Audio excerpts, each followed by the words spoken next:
Worksheet number 42 आपकी English की worksheet number 42 lesson fair play पर बेस्ड है। फन फैक्ट, आपको एक फन फैक्ट दे रखा है। Do you know in a village, गांव में elderly and the wise people, जो बड़े बुजुर्ग लोग होते हैं और जो बहुत बुद्धिमान लोग होते हैं, वाइज मीन्स बुद्धिमान जो लोग होते हैं, उन्हें चुना जाता है। They are chosen by the local community, लोग उन्हें चुनते हैं to settle fights between individuals and villages. कोई भी झगड़ा हो जाता है, कोई भी लड़ाई हो जाती है गाँव वालों के बीच में या इंडिविजुअल्स के बीच में, उस फाइट को वो सेटल करते हैं।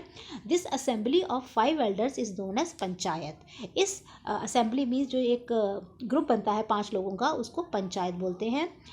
The leader of the panchayat is known as the mukhiya और सरपंच, और जो पंचायत का लीडर होता है उसे सरपंच बोलते हैं या मुखिया बोलते हैं। Let us do a recap of our previous worksheet. अब आपको जो आपकी पहले वाली वर्कशीट है उसका रिकैप करने को बोला है। आपको मैच करना है, आपको कुछ fill in the column A और कॉलम दिया है। कॉलम ए को आपको कॉलम बी से क्या करना है, मैच करना है। फर्स्ट है ए, जुम्मन एंड अलगू। जुम्मन और जो अलगू थे वो बहुत अच्छे दोस्त थे, तो Jumman and Algu were good friends. आप ए को इससे मैच कर देंगे। जुम्मन्स ओल्ड आंट, जो जुम्मन की बूढ़ी आंटी थी, she transferred her property to Jumman, उसने प्रॉपर्टी अपनी जुम्मन को ट्रांसफ़र करी। After a couple of years, कुछ साल बाद, जो जुम्मन और उसकी फैमिली थी वो आंटी से परेशान हो गए। They were tired of the old aunt. फिर जुम्मन्स वाइफ ग्रज, ग्रज का मतलब होता है बार बार कंप्लेन करना, नाराज़ होना। Even the little food that the old lady at every day, तो थोड़ा सा जो खाना भी वो खाती थी वो भी जुम्मन की वाइफ को बर्दाश्त नहीं होता था, वो उस पर ग्रज करती थी, उस पर वो कंप्लेन करती रहती थी। जुम्मन आर्ट स्वेलो, स्वेलो का मतलब होता है निगल लेना। जुम्मन की आर्ट ने उस इंसल्ट को कई महीनों तक निगलती रही, खाने के साथ साथ उस इंसल्ट को भी वो क्या करती गई, स्वेलो करती गई, मतलब निगलती गई। इस तरह से आपको मैच करने हैं, कॉलम ए को कॉलम बी से आपको मैच करना है। अब read what happen in the story next. अब आगे स्टोरी में क्या होता है। One day she spoke to Jumman, एक दिन आंटी जुम्मन से बोली, my son it is obvious, अब ये बात ओवियस है, क्लियर है, that I am not wanted in your house, मेरी तुम्हारे घर में कोई ज़रूरत नहीं है। Kindly give me a monthly allowance so that I can set up a separate kitchen, मुझे थोड़ा सा महीने का खर्चा दे दो, अलाउंस दे दो, जिससे मैं अपना अलग से रसोई बना सकूँ। My wife knows best how to run the house, तो जुम्मन ने इस पर बोला कि मेरी वाइफ अच्छे से जानती है कि घर कैसे चलाना है। बी पेशेंट, धैर्य बना के रखिए, सेट जुम्मन शेमलेसली, बड़ी ही बेशर्मी के साथ उसने बोला कि पेशेंट, आप अपनी पेशेंस मत खोइए, धैर्य में रहिए, मेरी वाइफ बहुत अच्छे से जानती है। बड़ी ही बेशर्मी से उसने आंटी को जवाब दे दिया। This made aunt very angry, aunty उससे एंग्री मीन्स नाराज़ हो गई और उसने डिसाइड करा कि वो अपने केस को गाँव की पंचायत में ले जाएगी। For many days the old lady was seen talking to the villagers, कई दिनों तक वो जो आंटी थी वो गाँव वालों से बात करती रही, अपना केस एक्सप्लेन करती रही, एंड सीकिंग देयर सपोर्ट, और उनकी सपोर्ट सीख करना मीन्स सपोर्ट मांगती रही, उनकी मदद मांगती रही। कुछ लोगों ने तो आंटी से सिंपैथाइज करा, सिंपैथाइज का मतलब होता है सांत्वना दी, तसल्ली दी। कुछ उस पर हंसने लगे आंटी पे, some laughed at her and few other advice, और कुछ लोगों ने आंटी को सलाह दी। क्या सलाह दी, टू मेक इट अप में सुलह कर लीजिए आप अपने नेफ्यू, अपने भतीजे के साथ और उसकी वाइफ के साथ, आप क्या कर लीजिए, मेक इट अप, सुलह कर लीजिए। कुछ लोगों ने आंटी को एडवाइस दी, यानी कुछ लोगों ने आंटी को सिंपैथाइज किया, सांत्वना थी, तसल्ली थी, कुछ लोग आंटी पे हंसे और कुछ लोगों ने आंटी को एडवाइस करा।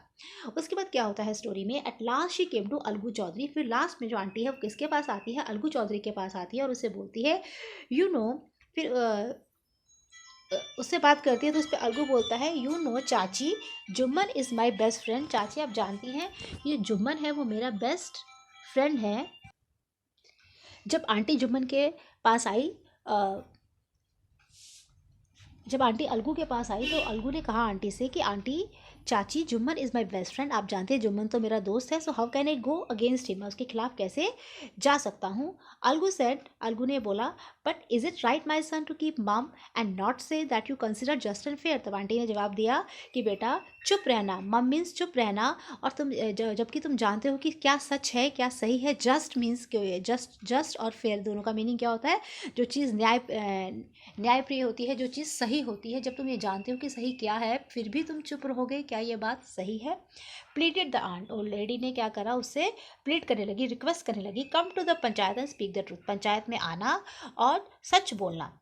फिर she said, Algu did not reply, लेकिन उसने आंटी ने जब ऐसा बोला तो अलगू ने रिप्लाई नहीं किया। But her words kept ringing in her year, लेकिन जो आंटी के शब्द थे वो उसके कानों में, रिंगिंग मीन्स बजते रहे, गूंजते रहे। अब आपको इस रीडिंग के बेस पर जो वर्ड कुछ दे रखे हैं उनके आपको करेक्ट मीनिंग चूज़ करने हैं बॉक्स में से। सबसे पहला जो वर्ड आपको दे रखा है वो दे रखा है अलाउंस। अलाउंस होता है महीने का जो खर्चा होता है, कुछ जो पैसे आंटी ने मांगे, जुम्मन से अलाउंस मांगा था आंटी ने। फिर होता है पेशेंट, मीन्स धैर्य बनाए रखना, शांत रहना। जब जुम्मन ने आंटी को बोला तुम शांत रहो, मेरी वाइफ सब जानती है। शेमलेसली का मतलब होता है बेशर्मी के साथ किसी के बारे में बिल्कुल भी कुछ भी फील नहीं करना, बहुत ही बेशर्मी के साथ, जैसे जुम्मन ने अपनी आंटी को बोल दिया था कि आंटी आप चुप रहो। और सिंपैथाइज़ करना, सिंपैथाइज़ का होता है किसी के लिए सांत्वना दिखाना, किसी के लिए सॉरी फील करना, किसी के लिए तसल्ली देना किसी को। तो अब इन वर्ड्स के बच्चों हमें सामने जो बॉक्स है इससे हमें मीनिंग्स को क्या करना है, मैच करना है। पहला वर्ड है अलाउंस, अलाउंस को आप मैच कर देंगे एन अमाउंट ऑफ मनी। दूसरा वर्ड है पेशेंट, पेशेंट का मतलब होता है शांत रहना, टू स्टे काम। तीसरा वर्ड है शेमलेसली, शेमलेसली का मीनिंग होता है not feeling bad about something, not feeling bad about doing bad, कुछ गलत करना लेकिन फिर भी शर्म नहीं आना कि हम गलत कर रहे हैं, उसे बोलते हैं शेमलेसली।